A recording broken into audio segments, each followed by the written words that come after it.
अच्छा, लास्ट में हम लोगों ने एक थीम बनाया था, उसका नाम था टेक हेल्प। वो किधर है? ये यस सर। इसको एक्टिवेट करते हैं।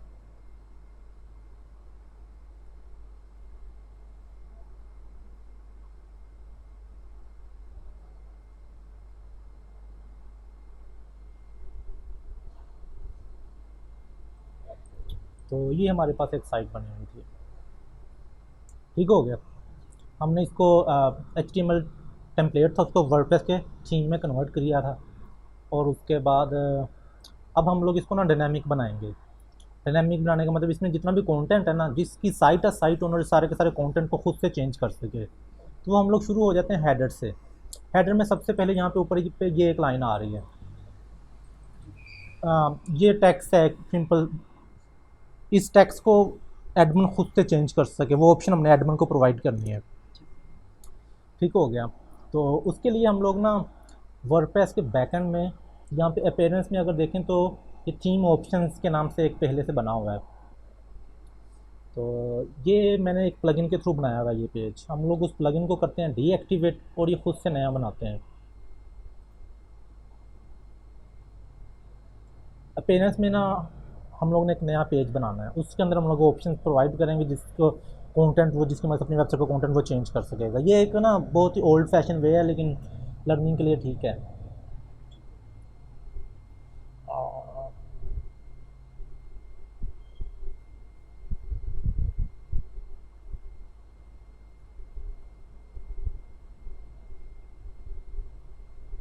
ये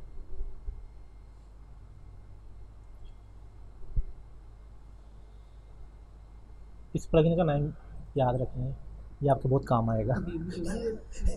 ये मैंने डेवलप किया हुआ है। आपने ट्राई किया? हाँ। अच्छा, अब पेरेंट्स, ये हमारे पास है पेरेंट्स। यहाँ पे अब हम लोगों ने एक नया पेज बनाना है जिसका नाम हम लोग कुछ भी रख सकते हैं। साइट डिटेल जैसे कुछ पहले आपने निकाले हुआ साइट डिटेल आया जिसमें काफ़ी कुछ चीज़ें मिल रही हैं, हाँ, वैसे ही कुछ। वैसा कुछ पेज बनाना है हमने, जिसमें हम लोग उसको सारी ऑप्शनें दे देंगे जहाँ से वो इन सब चीज़ों को ना ये बैनर है कि सिंपल इमेज है एक वाला, स्टैटिक इमेज है ये। स्ट्रेटजी। हम्म, ठीक हो गया। तो इसके लिए आप लोगों ने क्या करना है कि अपनी थीम की ना function dot P H P वाली फाइल में जाना है। ये टेक हेल्प हमारे पास थीम है ना, जी। इस थीम की functions dot P H P वाली फाइल ये है। तो आपको पी एच पी से जितना भी कोड होता है ना, वेबसाइट का स्टैंडर्ड कोड जो होता है, वो हम लोग मोस्टली इसी फाइल में एक में रखते हैं, function dot P H P में ही। और यहाँ से आगे हम लोग करेंगे।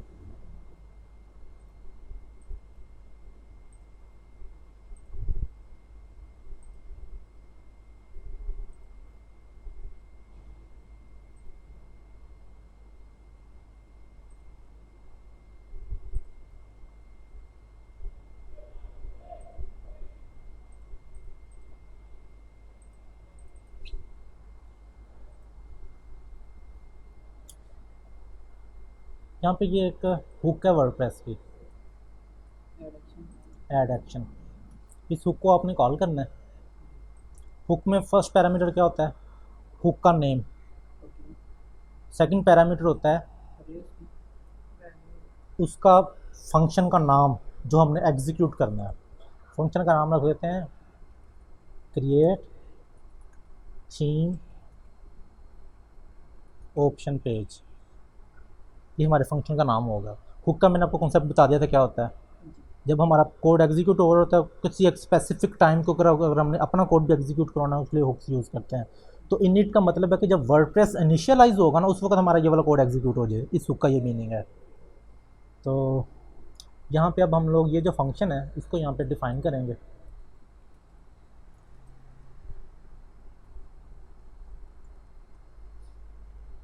ठीक हो गया। उसके बाद इसमें हम लोगों ने एक यूज़ करते हैं ऐड सम मेन्यू। ये इस फंक्शन के इनसाइड अब हमने एक और फंक्शन यूज़ किया है, ऐड अंडरस्कोर सब अंडरस्कोर मेन्यू अंडरस्कोर पेज। ये वर्डप्रेस का फंक्शन है जो कि सब मेन्यू में अपना पेज ऐड करता है। अगर हम लोग डेवलपर पे जाके इसकी डॉक्यूमेंटेशन रीड करें तो फर्स्ट पैरामीटर इसका पेरेंट स्लग। पेरेंट स्लग क्या, आपने अपने पेज का स्लग क्या रखना है। सेकंड पैरामीटर है पेज का टाइटल, आपने अपने पेज का टाइटल क्या रखना है। थर्ड पैरामीटर है मेन्यू टाइटल, मेन्यू के अंदर इसका टाइटल क्या शो वो। और फोर्थ पैरामीटर कैपेबिलिटी इसकी, यानी कि कौन कौन इसको पेज को एडिट कर सकते हैं।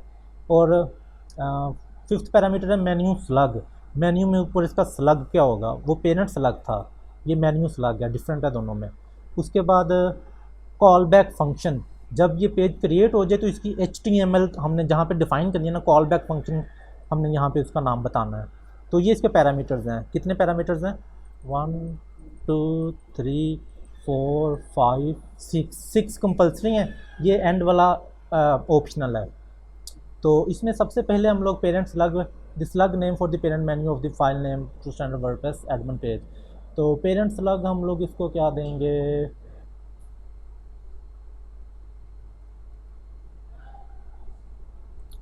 Parent slug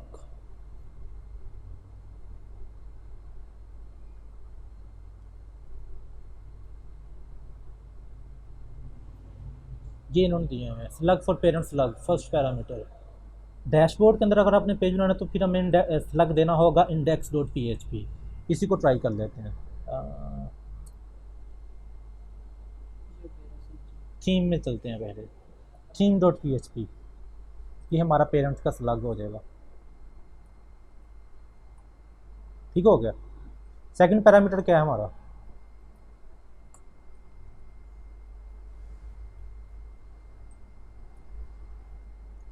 page title, page का टाइटल क्या रखें,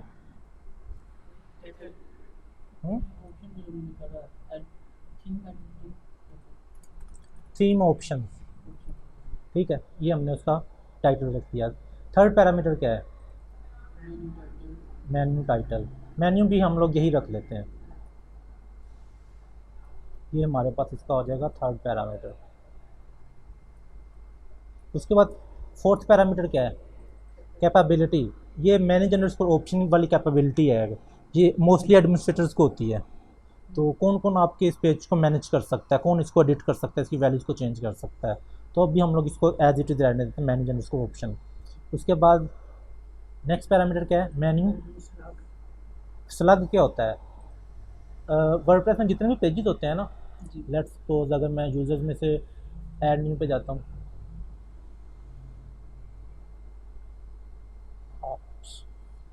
वो ना अभी हमने कंप्लीट नहीं ना किया ये, तो इस वजह से एरर आ रहा है। चलें इसको मैं अब कंप्लीट करके फिर आपको बताता हूँ। तो ये इसका है पेरेंट का स्लग, स्लग रख देते हैं हमारे थीम का क्या नाम है, टेक हेल्प ऑप्शंस, ये हमारा स्लग होगा पेज का। उसके बाद यहाँ पे हमने लास्ट पैरामीटर को फंक्शन बताना है, जहाँ पे हमारी HTML पड़ी हुई है। अब हम लोग इस पेज की HTML इस फंक्शन के अंदर लिखेंगे, उस फंक्शन का नाम यहाँ पे लिख देते हैं, थीम ऑप्शंस HTML। ठीक हो गया, ये फंक्शन है एक, इसको अब हमने डिफ़ाइन भी करना है, यहाँ पे डिफ़ाइन कर लेते हैं। चलें, ये पेज क्रिएट करेगा और उसको सब मेन्यू में ऐड कर देगा। कौन से सब मेन्यू में ऐड करेगा, theme.php में। चेक करें ये हो गया भला या नहीं।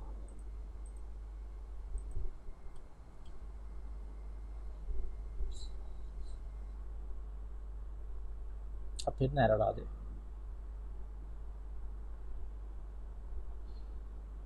तो इसमें देखें यूजर्स डैश न्यू डॉट किया, ये इसका स्लग है।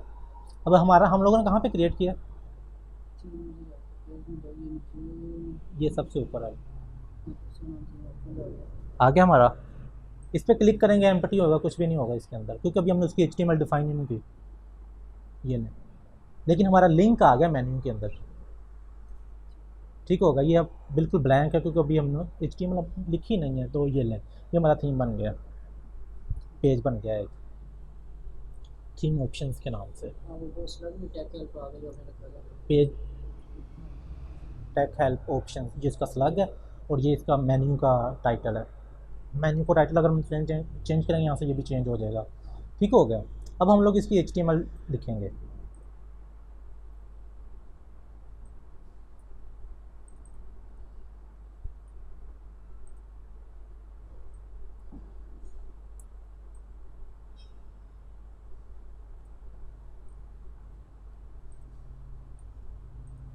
HTML हम लोग कुछ इस तरह से लिखते हैं। सबसे पहले हम लोग एक div डिफाइन करते हैं।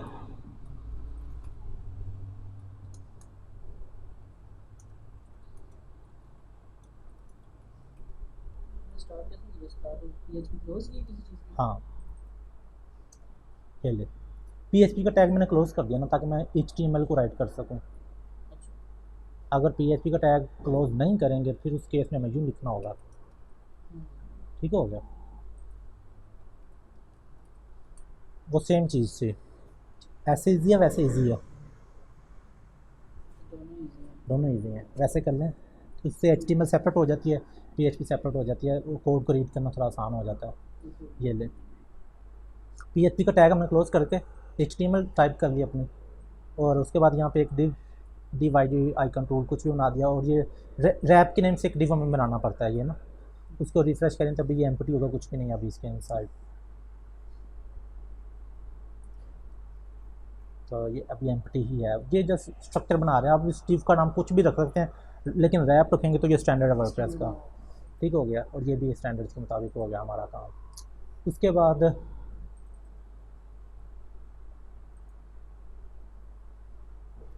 हम लोग बनाएंगे H2 का टैग। H2 का टैग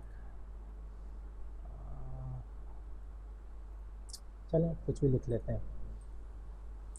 यहाँ पे हम लोग ये H2 का टैग लगाएंगे। उसका नाम क्या रखें हमारे? Theme options.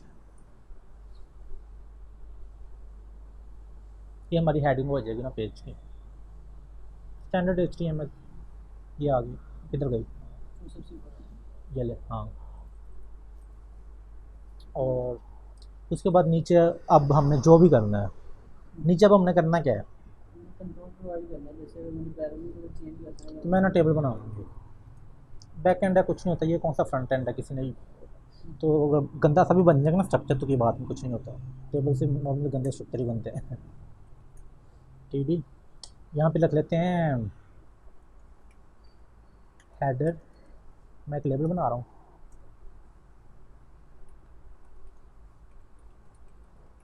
Header option tags.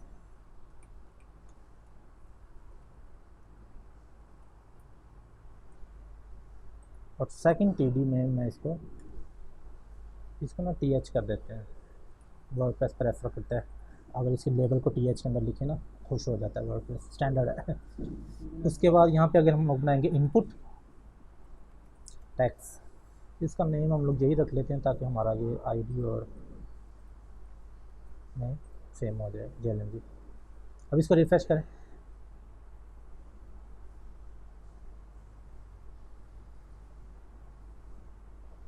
Header top tax.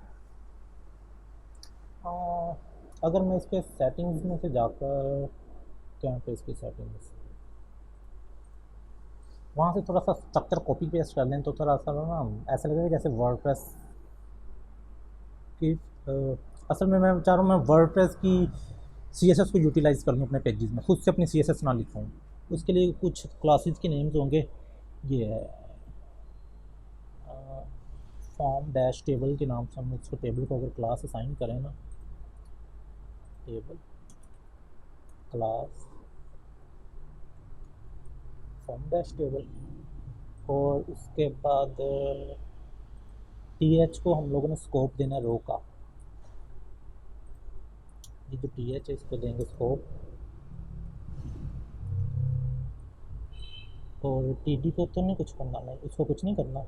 ये जो इनपुट है, इनपुट को रेगुलर टेक्स्ट क्लास असाइन कर देते हैं। अगर ना भी देंगे हमारा काम तो फिर भी हो गया, इनपुट बन गया। मैं सिर्फ स्टाइल कर रहा हूँ उसको, तो वो क्लासेस देने से ना वर्डप्रेस की जो स्टैंडर्ड स्टाइल है वो इम्प्लीमेंट हो जाएगा। हमें खुद से CSS में लिखनी पड़ेगी। अब चेक करें इसको, रिफ्रेश।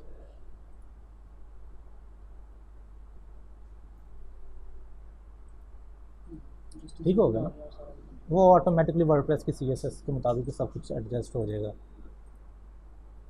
तो ये हमारी इनपुट बन गया। अब इस इनपुट की वैल्यू सेव नहीं होगी, कुछ भी नहीं हो रहा। तो सबसे पहले हम लोग इसमें ना सबमिट का बटन लगाते हैं। सबमिट का बटन लगाने के लिए वर्डप्रेस वालों ने ये हमें एक फंक्शन प्रोवाइड किया हुआ है, सबमिट बटन का। इस बटन के अंदर आपने जो भी बटन की वैल्यू रखनी है ना, टाइटल या लेबल, उसको पास कर दें एज ए फर्स्ट पैरामीटर। मैंने उसको सेव चेंजेस अभी यही रहने देते हैं, तो वो बटन ऑटोमेटिकली क्रिएट हो जाएगा नीचे बॉटम पे। ये बटन बन गया हमारे पास सेव चेंजेस। तो ये वर्डप्रेस वालों ने फंक्शन प्रोवाइड किया हुआ है हमें पहले से।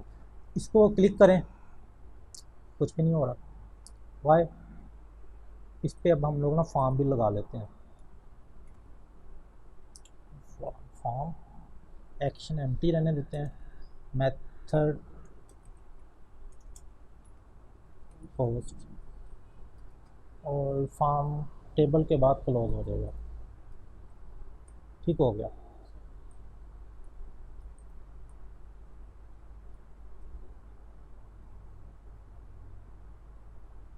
Save changes, nothing will happen, और जो भी कंटेंट वो सेव भी नहीं होगा। ठीक हो गया। अब हमने यहाँ पे जो वैल्यूज़ आ रही हैं उनको सेव करना डेटाबेस में। उसके लिए वर्डप्रेस में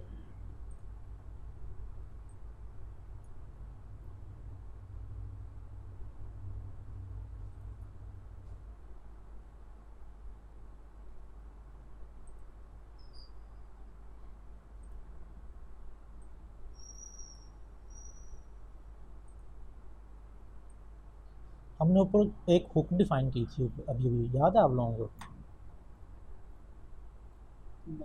ये वाली इनिट, हाँ। इस हुक के अंदर हम लोग ना टॉप पे ना यहाँ पे अपना कोड लिख रहे हैं। ये कोड क्या करेगा, चेक करेगा इफ़ इससे $गेट पेज, अगर $गेट में पेज वाला पैरामीटर सेट है और उस पेज वाले पैरामीटर की वैल्यू अगर ये हो तो हमारा नीचे वाला कोड एग्जीक्यूट हो जाए। ये गेट से कॉल करना इसको, गेट से, क्योंकि ये पैरामीटर है ना, ये देखो ये क्वेश्चन मार्क है ना, उसके आगे जो भी चीज़ें वो पैरामीटर्स होते हैं, क्वेरी पैरामीटर्स हम इनको बोलते हैं। क्वेरी पैरामीटर में ये पैरामीटर का नेम है, ये उस पैरामीटर की वैल्यू है। तो हम लोग इसी चीज़ को यहाँ पे टेस्ट कर रहे हैं कि अगर पेज वाला पैरामीटर क्वेरी में एग्जिस्ट करता है और उसकी वैल्यू भी टेक हेल्प ऑप्शंस है, तो उस केस में हमारे वाला कोड एग्जीक्यूट हो जाए। अब जब भी कोई फॉर्म सबमिट होता है, उसका पोस्ट मेथड से अगर उसका डाटा सबमिट हुआ हो फॉर्म का, तो वो कहाँ पे जाता है? PHP में।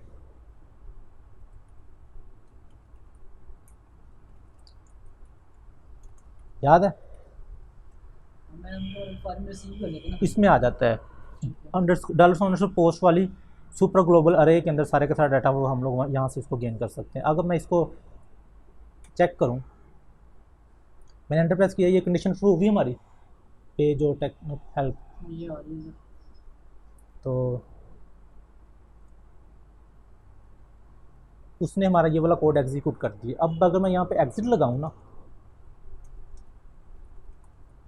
तो देखना आप लोग क्या होगा। अरे में कुछ है, एम्प्टी है।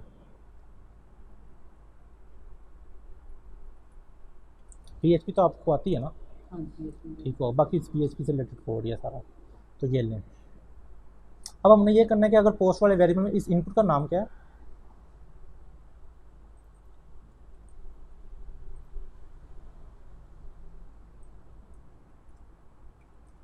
इफ एम्प्टी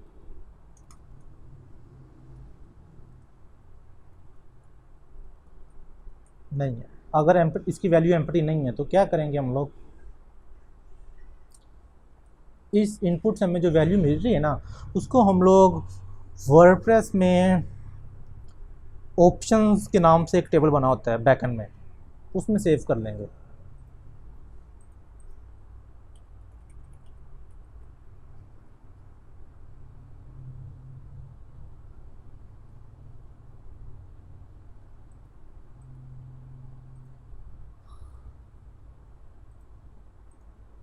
अच्छा,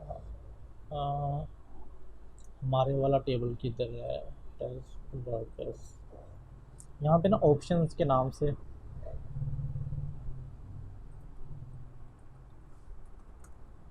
ये हमारे पास एक वर्डप्रेस ने ये टेबल बनाया हुआ पहले से। अब इस टेबल में अपनी वैल्यूज़ अगर हम लोग सेव करना चाहते हैं तो वर्डप्रेस ने उसके लिए एक फ़ंक्शन भी प्रोवाइड किया हुआ है, उसका नाम है अपडेट अंडरस्कोर ऑप्शन। इसमें फर्स्ट पैरामीटर में हम लोग बताते हैं कि हमने अपनी ऑप्शन की नाम क्या रखना है। हमारी जो इनपुट का नेम है ना, हम लोग वही अपनी इस ऑप्शन का नेम रख लेते हैं, ठीक है। सेकंड पैरामीटर में हम लोग ये जो इनपुट से हमें जो वैल्यू मिल रही है ना, इसको पास कर देते हैं। तब ये क्या करेगा,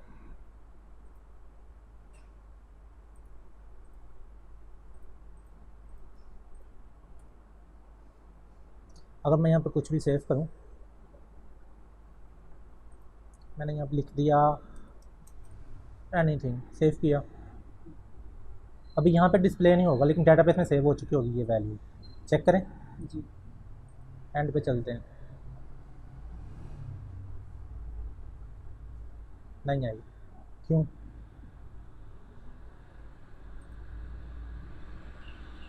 वैल्यू यहाँ पे आ जानी चाहिए थी एंड पे ना। तो जो फील्ड पहले वाला हमने फील्ड नेम रखा है जो थे आगे भी जो दिया है, हाँ, फर्स्ट फील्ड का नेम होता है, सेकंड उसकी वैल्यू होती ये है। वहाँ क्रिएट करें, वहाँ क्रिएट की जा रही है कि वहाँ पहले मौजूद होगी, फील्ड का नाम वहाँ मौजूद होगा। नहीं, वो पहले खुद से नया क्रिएट कर देता है।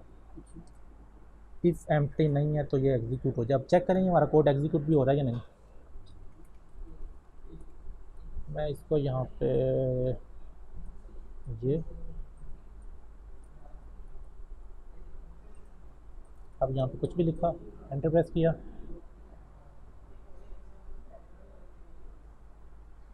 कंडीशन हमारी ट्रू हो रही है।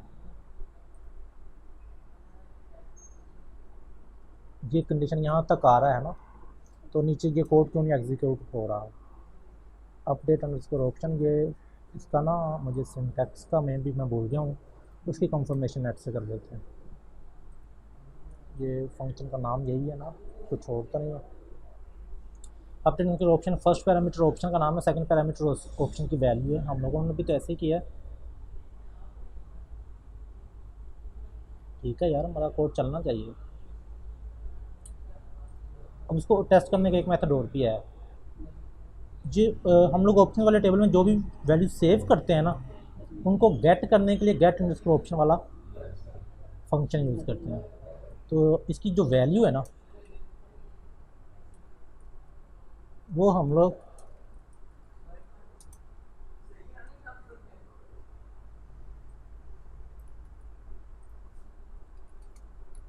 गेट अंडरस्कोर ऑप्शन, इस ऑप्शन की जो भी वैल्यू डाटाबेस में सेव है उसको गेट करके प्रिंट कर देंगे। ठीक हो गया, standard PHP HTML, nothing special.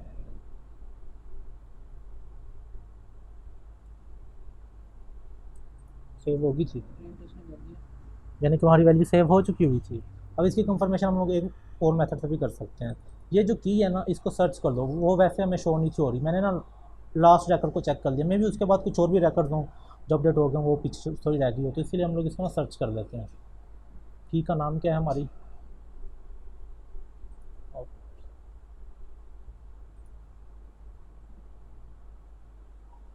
ये ऐसे क्यों कह रहे हैं।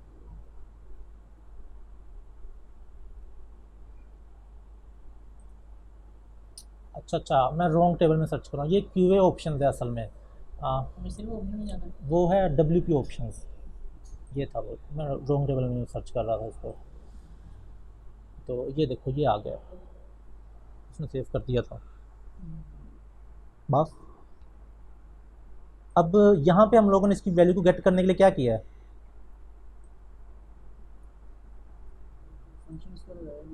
हाँ, तो ऐसे यही काम हम लोग वहाँ पे कर लेंगे। और दूसरा कोड हमारा कहाँ पे है, हेडर में। कहाँ पे हमने वो कोड लिखा हुआ है जो सबसे ऊपर टॉप पे शो हो रहा है, ये है वो। ये डायनामिक हो गया, इसका एडमिन खुद से चेंज कर सकता है। ये थी, ये वाला चेंज हो जाएगा। टेस्ट आ गया,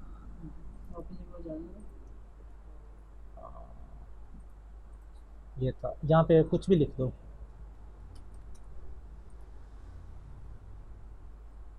अब यही वाला उसी से हम जाके अपडेट हुआ है, हाँ, नया तो नहीं बन गया होगा ना, नहीं, उसको अपडेट उसमें कर देना करना। उसी को अपडेट कर देता है वर्डप्रेस में। ये अच्छा फीचर है।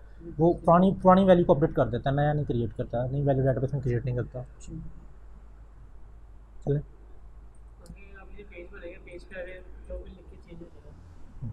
ये हमारा कंटेंट डायनामिक हो गया सिर्फ टाइटल का। ऐसे बारी बारी पूरी वेबसाइट को डायनामिक कर देंगे।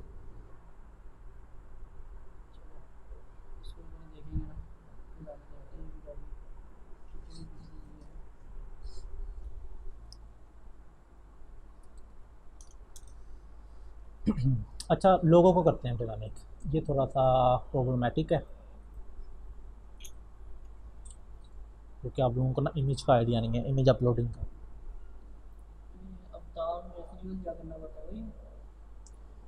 तो इसमें हम लोग, मैं आपको ना एक ट्रिक बताता हूँ अभी। अब हमने इमेज को भी अपलोड करवाना है, तो ये हमारा लोगो कहाँ पे हम लोगों ने दिया हुआ है। पहले तो मैं ये काम करने लगा हूँ, इसकी एक डुप्लीकेट बना रहा हूँ TR की। ठीक हो गया। इसका मैं नेम चेंज कर रहा हूँ साइट लोगो।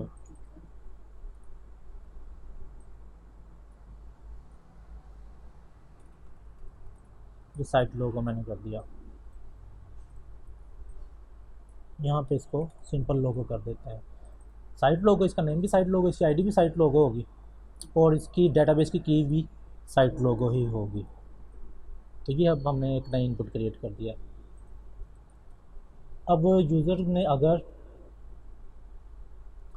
यहाँ पे इमेज लगानी है ना, लोगो अपना चेंज करना है, तो उसको क्या करना पड़ेगा, पहले मीडिया में जाके ऐड न्यू पे क्लिक करके उसको पहले अपना मीडिया अपलोड करना होगा।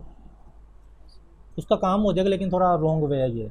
एक्चुअल वे कोई और है, वो आपको बाद में बता दूंगा। पहले उसको अपना लोगो सेलेक्ट करके अपलोड करना होगा।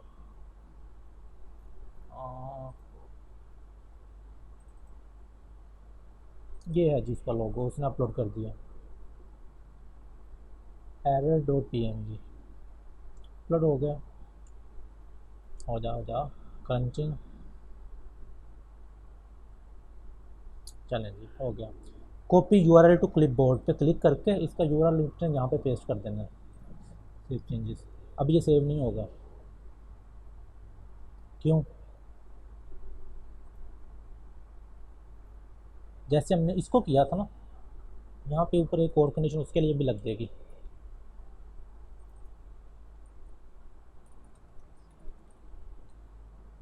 ठीक है, अब वो उसको सेव भी कर देगा। कॉपी URL टू क्लिपबोर्ड,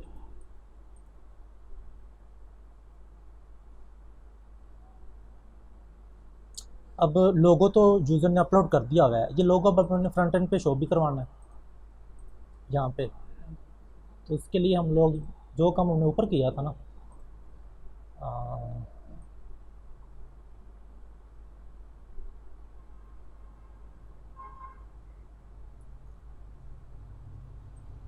ये लोगों का URL कहाँ पे है, ये है इमेज सोर्स को मैं रिप्लेस कर रहा हूँ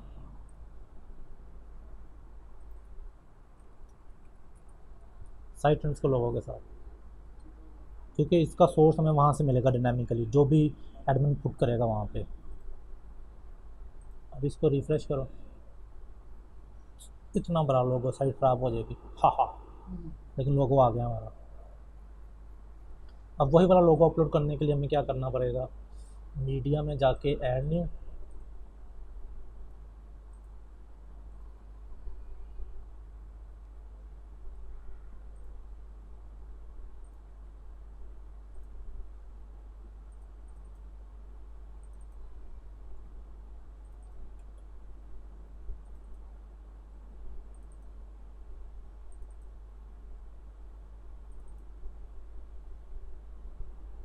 इमेजेस के दे रहा है, एसेस में होगी शायद।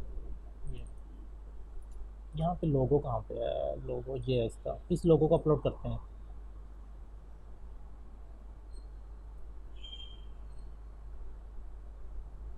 लोगों को यूज़र अपलोड करेगा, उसके बाद उसका URL इनपुट में पेस्ट कर देगा। ये थोड़ा 2 नंबर वे है, लेकिन काम हो जाता है। असल होता है कि यहाँ पे बटन प्रोवाइड कर हाँ, वो दो, होता है ना ब्राउज का बटन आ जाता है। वो बाद में कर लेंगे हम लोग, वो थोड़ा कॉम्प्लिकेटेड ज़्यादा है। तो इसको रिफ़्रेश करें, चलें। अब ये लोगो डायनामिक है, वो यहाँ से आगे चेंज कर सकते हैं जब चाहे, ठीक होगा। इसी तरह और क्या क्या चेंज करना है, ये वाला इमेज सेम वही मेथड, ये टेक्स्ट चेंज करना है सेम वही मेथड, ये चेंज करना है सेम वही मेथड, एक ही तरह से सब कुछ चेंज होता जाएगा। मतलब ऊपर वाला चेंज हमसे हो जाएगा सबसे ऊपर टाइटल, तो बाकी फिर रिपीट हो रहा है काम। बाकी रिपीट हो रहा है सेम उसी मेथड से। इसमें मैं आपको ना एक ये चीज़ बता देता हूँ कि अगर ये चेंज करना है ना उसमें, ये सारे का सारा ये कैसे चेंज होगा। तो इसमें ना हम लोग ना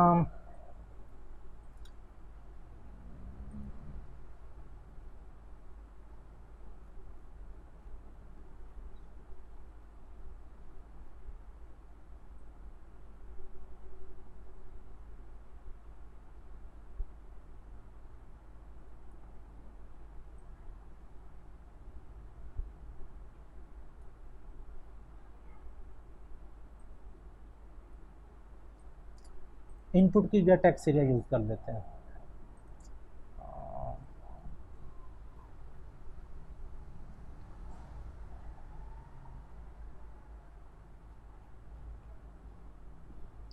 मैं ना कोई अच्छी सी एग्जांपल ढूंढ लूँ।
ये सही नहीं है।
ये है इसका कोड, जो तो मैंने ढूंढ ही लिया है। इसको नाम रख लेते हैं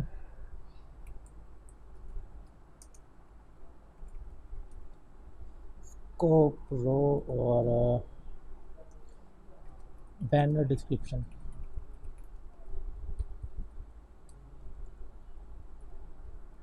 टीडी इसके इनसाइड हम लोग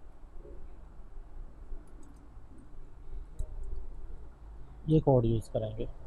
अब इसमें सेटिंग में हम लोग टेक्स्ट एरिया की रोज़ बताते हैं, उसका नाम बताते हैं।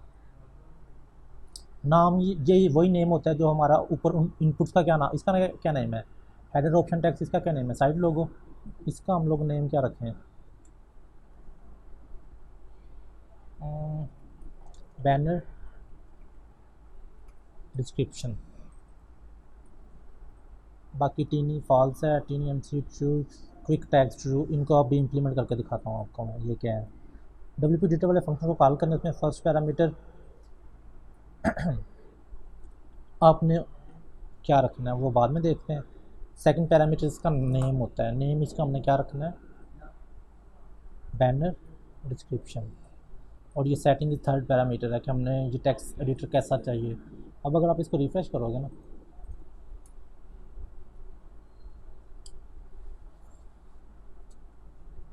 तो ये देखो ये पूरा का पूरा एडिटर बन जाता है वर्डप्रेस का। ठीक हो गया। तो यहाँ पे वो अपनी डिस्क्रिप्शन टाइप कर सकता है जो भी वो लिखना चाहे। अब ये डिस्क्रिप्शन अभी सेव नहीं होगी, इसको सेव करने के लिए अभी हम लोग फिर वही वाला मेथड यूज़ करेंगे, ये वाला। इसका नाम हमने क्या रखा था, बैनर डिस्क्रिप्शन। ये वहाँ पे सेव हो जाएगी। ठीक हो गया। अब उसको प्रिंट करवाने के लिए हम लोग क्या करेंगे,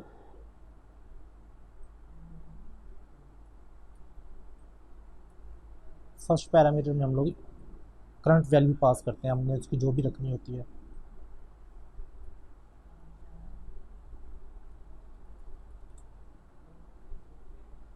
banner description get option banner description, वहाँ पे यानी कि जो भी डाटा भरा हुआ है as a first parameter pass कर देंगे। सेकंड पैरामीटर का नेम है, थर्ड पैरामीटर की सेटिंग्स होती हैं। अब ये इसकी वैल्यूज को सेव भी करेगा।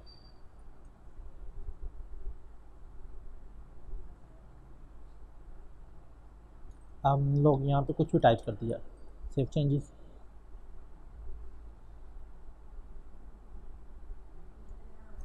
ठीक हो गया। उसी को तो वहीं शो करा हमने इसको पूरी। हाँ वहाँ भी चेंज कहीं और चेंज हमारी वेबसाइट है, वहाँ पे वहाँ हमने कैसे किसी चीज़ में टारगेट नहीं किया। कर लेते हैं। ये इसका कोड कहाँ पे प्रिंट हो रहा है, ये हमने कहाँ पे लिखा हुआ है, शायद ये इंडेक्स पे होगा या होम पे है। इसको इंस्पेक्ट करो जरा।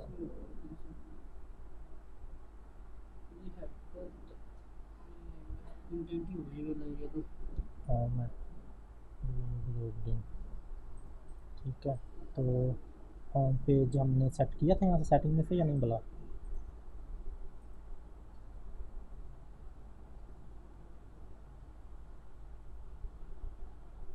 नहीं सेट किया होगा। इसका मतलब वो इंडेक्स में है, इंडेक्स की तरह हमारा ये है, इसके अंदर ये वो कोड है ना शायद। हमने टेक्स्ट में लिखा है। हाँ और ये डिव है, उसके बाद ये पैराग्राफ है, ये पैराग्राफ है, और ये सारे का सारा ये एज इट इज़ मैंने यहाँ से कट कर लिया।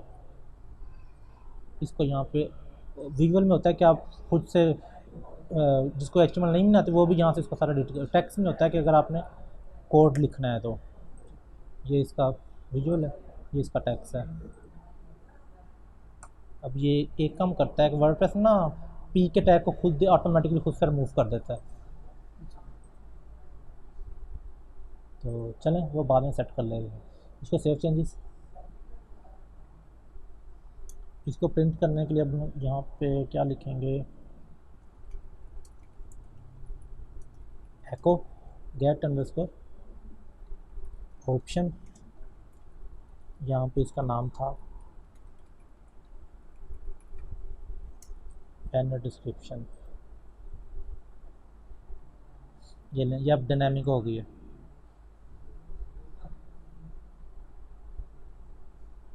टाइटल चेंज कर देना।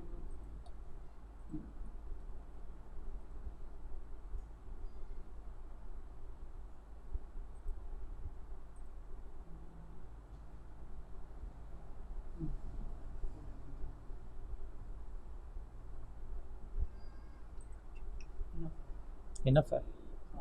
इसकी वीडियो भी अपलोड उधर वो करेगा। नहीं मैं भी कर देता हूँ उसको अपलोड। क्योंकि इसमें काफ़ी बहुत सारी मतलब टोटली सारी ज़िंदगी नहीं जी रही हम्म। है। इस वीडियो में कि और आपको लगता है हम हिस्सा है कहीं करने वाला बेशक उसी वीडियो में करने का कोई इशू नहीं इस वीडियो ठीक है, अगर आप कह रहे हैं काफ़ी है तो फिर काफ़ी है, हाँ फिर बाकी बाद में कर लेंगे। बाकी हाँ बाकी तो काफ़ी अब ये है कि सारा पेज आपने खुद से डायनामिक बनाना है, मेरा काम ख़त्म। एक ही पिक्चर को मतलब डायनेमिक होने से एक एक चीज़ को यहाँ पे डालते जाओ, उनको बैकग्राउंड पे देते जाओ। सिर्फ होम पेज को भी आपने करना है, बाकी जो इनर पेज है उनको बाद में डायनामिक बनाना सीखेंगे। होम पेज के लिए ये काम ऐसे करते हैं। ठीक हो गया। ठीक हो गया।